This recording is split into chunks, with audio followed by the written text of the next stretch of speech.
Salut à tous et bienvenue dans cette nouvelle vidéo. Aujourd'hui on se retrouve pour continuer cette petite série sur les conflits modernes du Royaume-Uni à partir de la fin du 19e siècle et jusqu'à nos jours. On a parlé dans le premier numéro d'Histoire Flash des troubles nord-irlandais et de l'accord du Vendredi Saint. Aujourd'hui on va parler d'un conflit dont peu de gens ont entendu parler ou que peu de gens connaissent dans leurs causes et leurs événements. C'est une nouvelle série en format plus long, alors on y va, c'est parti pour le premier épisode de Au fil du temps. Alors déjà, comment on prononce ce mot ? Boer, beurre, eh ben non. En fait, si on se rapproche du terme comme il est prononcé en afrikaans, c'est-à-dire la langue parlée par les descendants des colons néerlandais en Afrique du Sud et en anglais, eh ben on dit plutôt quelque chose qui ressemble à bourg. Pour ce qui est du reste, il va y avoir des noms de villes et de personnes en afrikaans, ça a une consonance un peu néerlandaise, donc je vous préviens tout de suite, je risque d'avoir une prononciation qui risque de faire pleurer des gens, donc désolé. Maintenant qu'on a clarifié tout ça, on va pouvoir parler de la guerre des bourgs. Alors, pour bien comprendre ce qui s'est passé, un peu de contexte du sud de l'Afrique à partir du XVIIe siècle. À cette période, la colonisation, elle commence à arriver à son rythme de croisière. En 1652, les Provinces-Unies, les actuels Pays-Bas, fondent la colonie du Cap. Jan van Riebeeck débarque à proximité du Cap de Bonne-Espérance. Il y fonde la ville du Cap. Cette ville était prévue pour être un comptoir commercial, c'est-à-dire une ville portuaire qui permet de ravitailler les bateaux en direction des Indes et de faire du commerce. Le comptoir devient officiellement une colonie en 1691 et elle ne cesse de s'étendre à partir de là pour atteindre sa taille maximale au début du XXe siècle. Mais en 1795, les Britanniques viennent occuper la colonie du Cap. Évidemment, le conflit ne reste pas simplement diplomatique et il dégénère en conflit armé. La guerre continue jusqu'en 1803, date à laquelle la colonie est rendue aux Néerlandais.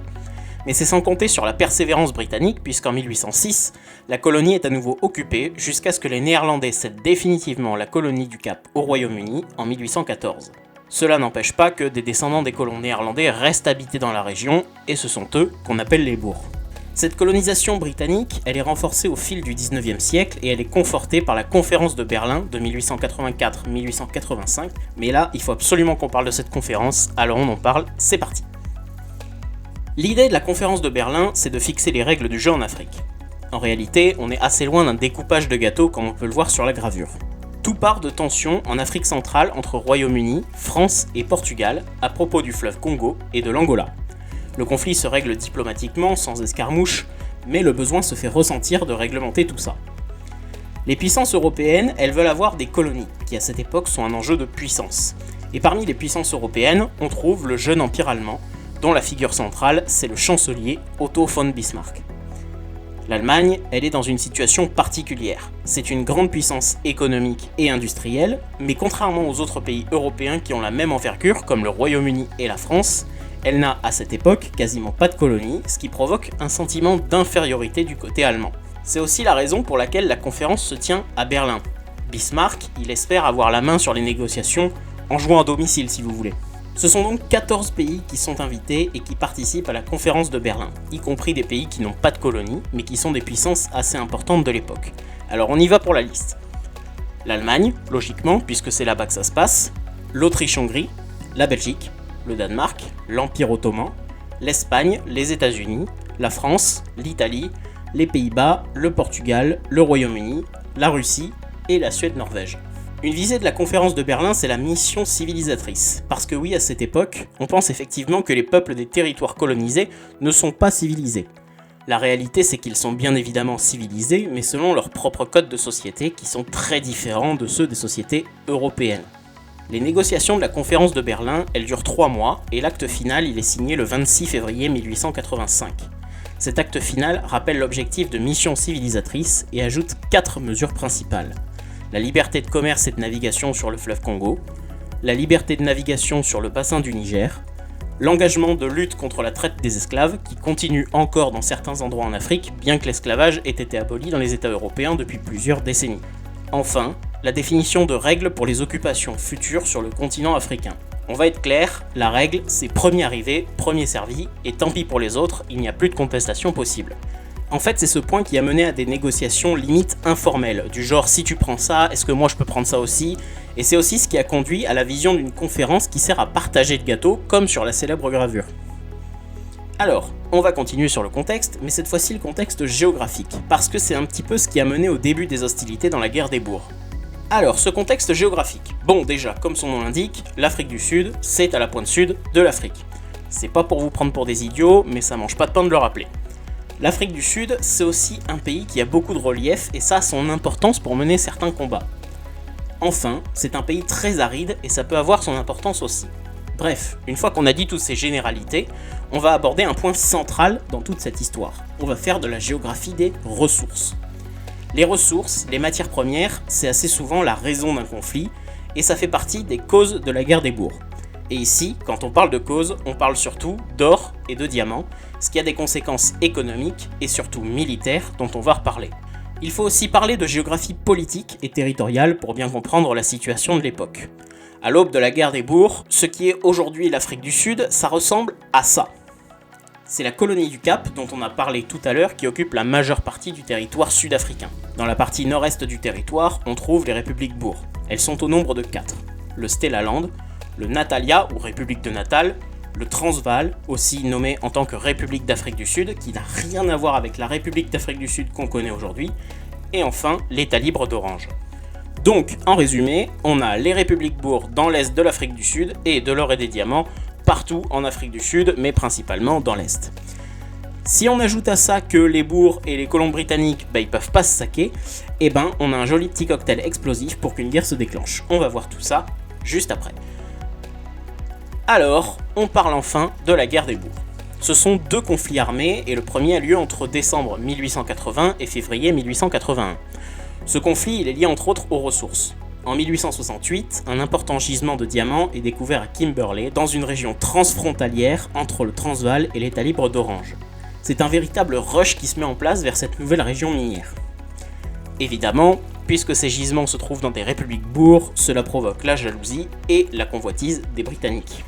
Dès les années 1870, les Britanniques ont déjà annexé Kimberley, mais il y a encore des gisements dans le Transvaal. Dans le même temps, le Transvaal est déjà sous pression de ses voisins, et notamment le royaume zoulou, qui cherche à s'étendre du côté des républiques bourgs. En 1877, la situation est gravissime pour le Transvaal. De plus en plus sous la pression des Zoulous, le Transvaal est en banqueroute. Bref, c'est une catastrophe du côté de la République bourg. Vous pensez bien que les Britanniques, fidèles à leur réputation, leur surnom c'est quand même la perfide Albion, ils en profitent pour se rendre à Pretoria, la capitale de la République du Transvaal. Ils y parviennent sans rencontrer de résistance, et l'idée des Britanniques c'est de se dire que le Transvaal est dans une situation tellement catastrophique qu'ils n'auront aucun mal à accepter une annexion. Bon, ils n'avaient pas complètement tort, puisqu'il n'y a eu quasiment aucune opposition à cette annexion, mis à part le vice-président du Transvaal, Paul Kruger, dont on va reparler assez vite. Le Royaume-Uni annexe donc le Transvaal le 12 avril 1877. La conséquence, c'est que les Zoulous, qui voulaient conquérir des territoires du Transvaal, ne se retrouvent plus à mettre la pression à une république indépendante, mais à l'Empire britannique. Et là, c'est plus du tout la même histoire. C'est à ce moment-là que la guerre anglo-zoulou, elle est déclenchée. Elle dure de janvier à juillet 1879 et elle est remportée par des Britanniques qui mettent fin purement et simplement à l'existence du royaume zoulou. D'ailleurs, petite anecdote, le fils de Napoléon III, Louis-Napoléon Bonaparte, a participé à la guerre anglo-zoulou aux côtés des Britanniques et il s'est fait tuer pendant les combats. Les Zoulous, c'est plus un sujet pour les Britanniques à partir de ce moment-là. Mais les bourgs du Transvaal, eux, ils commencent à s'agiter contre l'annexion de 1877, avec à leur tête l'ancien vice-président Paul Kruger. Ce sont eux qui lancent les hostilités le 16 décembre 1880, et 4 jours plus tard, la première bataille de cette guerre a lieu, c'est la bataille, pardon pour l'accent, de Bronkhorstspruit. Les Britanniques, ils se font prendre par surprise, mais le problème c'est qu'il n'y avait que très peu d'endroits pour se mettre à couvert. Résultat, sur les 268 hommes qui formaient la colonne britannique, 156 sont tués ou blessés et le reste est fait prisonnier par les bourgs. Il faut d'ailleurs noter que l'immense majorité de ceux qui ont été tués ou blessés l'ont été en 15 minutes seulement, donc à mon avis on doit être sur l'une des batailles les plus rapides de l'histoire. Pendant une partie de cette première guerre, les garnisons britanniques elles sont assiégées. Ça dure pendant une quinzaine de jours, du 22 décembre jusqu'au 6 janvier 1881. Il y a des déséquilibres dans les combats, et déjà dans le nombre. 3000 hommes du côté du Transvaal contre 1200 côté britannique. L'autre point de déséquilibre, on s'y attend pas forcément, mais c'est la couleur des vêtements. Les bourgs du Transvaal, ils n'ont pas d'uniforme défini, donc ils s'habillent un peu comme Monsieur Tout-le-Monde. Et donc, ils sont pas forcément reconnaissables tout de suite. Et en plus, ils se camouflent bien. Pour les Britanniques, on a quand même connu mieux en termes de camouflage. Pantalon bleu avec un liseré rouge, veste rouge, casque bien visible, évidemment, il y a de quoi se faire tirer comme des lapins. C'est d'ailleurs une des raisons qui ont contribué à la défaite des Britanniques à l'issue des combats. Bon, c'est pas la seule raison évidemment, mais c'est clair que ça a pas dû aider. Autre facteur, la connaissance du terrain. Les boers, ils sont chez eux, donc ils connaissent a priori mieux les terrains sur lesquels battre les Britanniques. Ça leur a permis de remporter des victoires décisives, notamment la bataille de Laing's Nek en janvier 1881, où Piet Joubert commande les boers pour maintenir les positions qui sont attaquées par les Britanniques. C'est le cas aussi de la bataille de Schwinschokte de février 1881, où les Britanniques ont failli être décimés. C'est la dernière grande bataille de cette guerre des boers. Un cessez-le-feu a été déclaré et mis en place le 14 février. Les négociations se mettent en place, mais les hostilités reprennent lorsque les Britanniques, dirigés par le général George Pomeroy Colley, tentent de prendre une colline qui domine les positions boers. Le général Colley meurt d'ailleurs au cours de ce combat. Au final, le traité de paix a été négocié à l'issue de toutes ces hostilités, nombreuses certes, mais sur un temps court, à peine 3 mois, et le traité de paix il est signé le 23 mars 1881. Cet accord, qu'est-ce qu'il contient ? Étant donné que les Britanniques ils se sont fait battre militairement pendant tout le conflit, à cause des raisons qu'on a abordées juste avant, mais aussi à cause d'une désorganisation et d'ordre contradictoire, ce qui n'est clairement pas l'habitude du Royaume-Uni, le traité de paix il est à l'avantage du Transvaal, notamment en ce qui concerne son indépendance. Première mesure donc, l'indépendance de la République sud-africaine du Transvaal. Mais les Britanniques ont bien joué pour le reste, on va dire qu'ils ont sauvé l'honneur. Ils conservent la main sur les affaires indigènes du Transvaal jusqu'en 1884, date à laquelle le Transvaal retrouve sa souveraineté d'État indépendant. L'autre mesure principale, c'est que les boers du Transvaal, ils acceptent la loi britannique à cette époque. Bon, tout ça, c'est bien, même si les deux camps s'entendent pas, ça peut tenir comme ça sans escarmouche ni reprise du conflit armé. Sauf que, si vous avez bien suivi cette histoire et la vidéo par la même occasion, vous savez qu'il y a 2 guerres. Alors, qu'est-ce qui a bien pu se passer pour que les hostilités reprennent ? Il n'y a absolument rien d'original à un détail près, puisque cette fois-ci c'est pas des diamants, mais de l'or qui est dans cette affaire. Alors, des gisements d'or, c'est pas ce qui manque dans la région, et surtout au Transvaal. Mais, en 1887, donc on est 6 ans après la fin du premier conflit, des prospecteurs ont découvert tout simplement le plus gros gisement d'or au monde, au sud de Pretoria, dans la région appelée Witwatersrand. Je reviens pas sur l'histoire des diamants, mais dites-vous bien que dans le cas de l'or, c'est la même chose. Ce sont des milliers de Britanniques qui viennent s'installer dans la région en provenance de la colonie du Cap. Ces gens, on les appelle des Uitlanders ou étrangers en néerlandais. Bon, tout ce petit monde s'installe, mais au final la situation est la suivante. Il y a plus de Britanniques que de boers du Transvaal sur le gisement. Et vous vous imaginez bien que les boers, ils sont pas fans, ils apprécient plus que moyennement l'idée.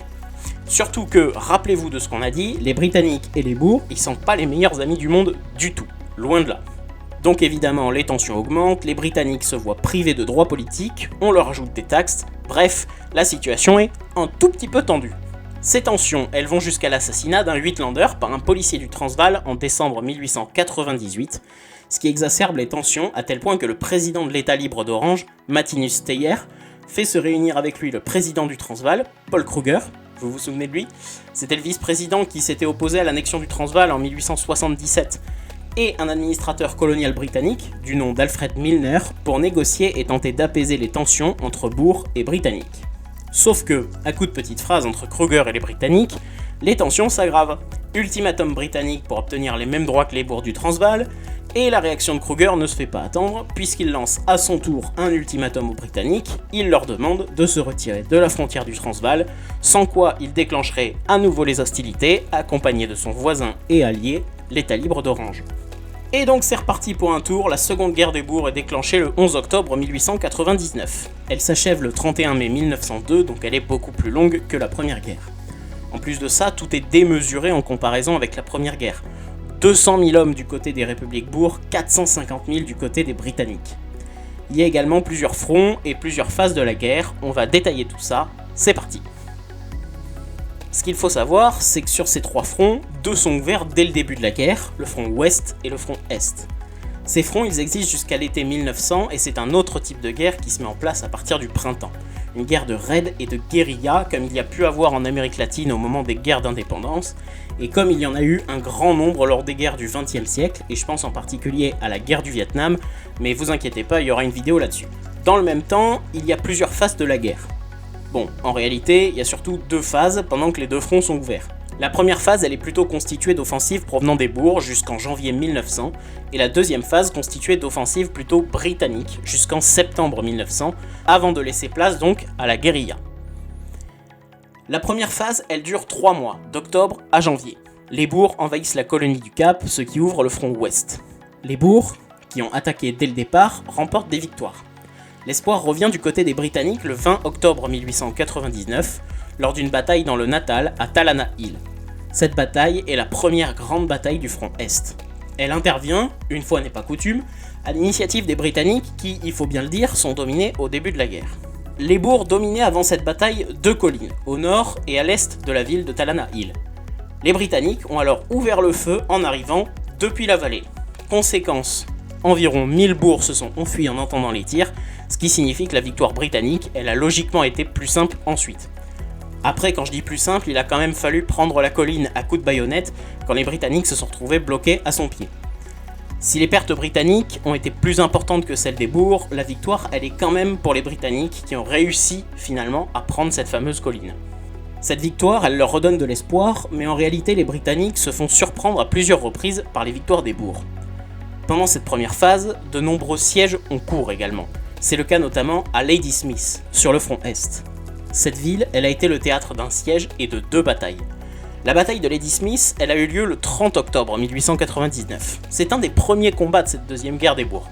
C'est une catastrophe pour les Britanniques qui n'ont quasiment rien pu faire, à tel point que les bourgs mettent le siège devant la ville, siège qui est levé 188 jours plus tard, le 28 février 1900, date à laquelle la ville est libérée par les Britanniques.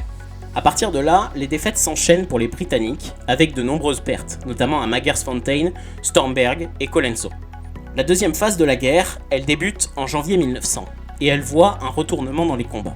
Ce retournement, il arrive au moment où les Britanniques reçoivent des renforts venant du Royaume-Uni.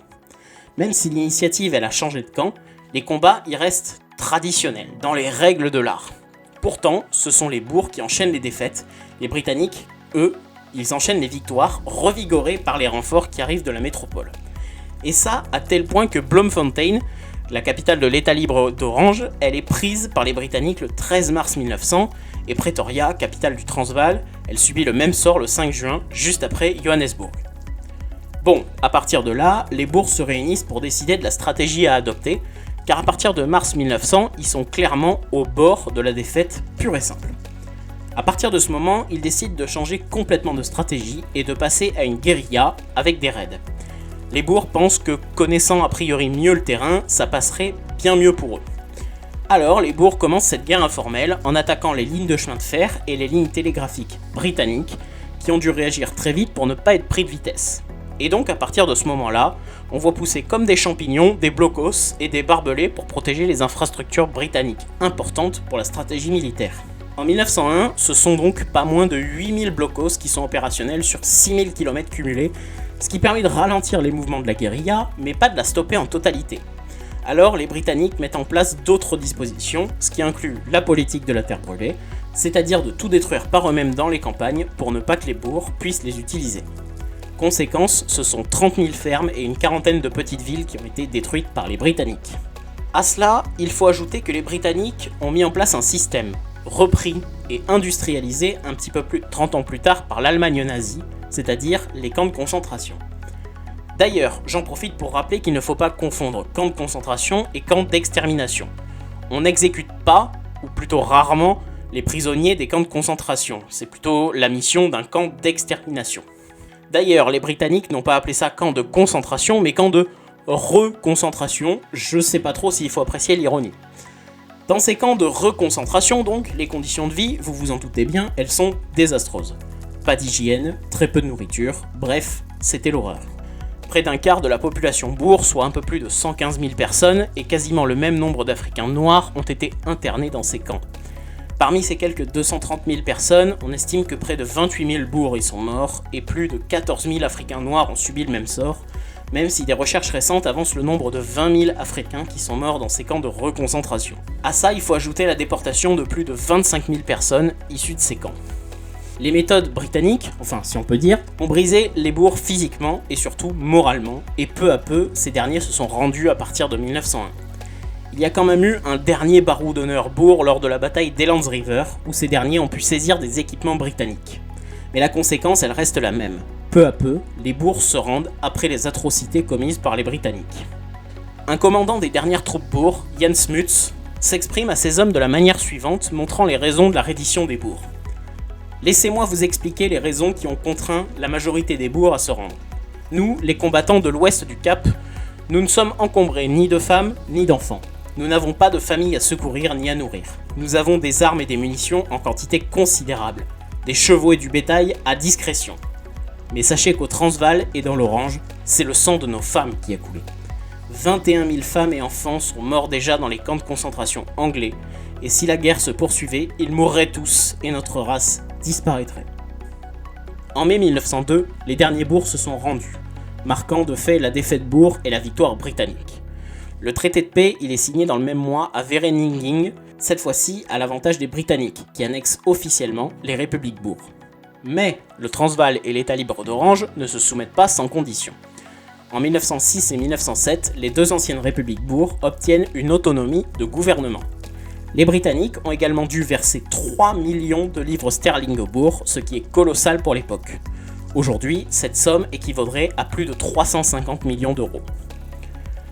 En 1910, quelques années après la fin de la guerre des bourgs, le Royaume-Uni unifie officiellement les colonies de la région pour former une union sud-africaine, ancêtre de la République d'Afrique du Sud telle qu'on la connaît et qui est née en 1961. Et c'est enfin la fin des actions violentes qui ont marqué l'Afrique du Sud à la fin du 19e et au début du 20e siècle. Voilà, c'est la fin de cette vidéo et de ce premier long format. N'hésitez pas à liker la vidéo si elle vous a plu, à vous abonner et à partager la vidéo. Et on se retrouve bientôt pour une prochaine vidéo sur la chaîne Histoire et Horizon. Salut!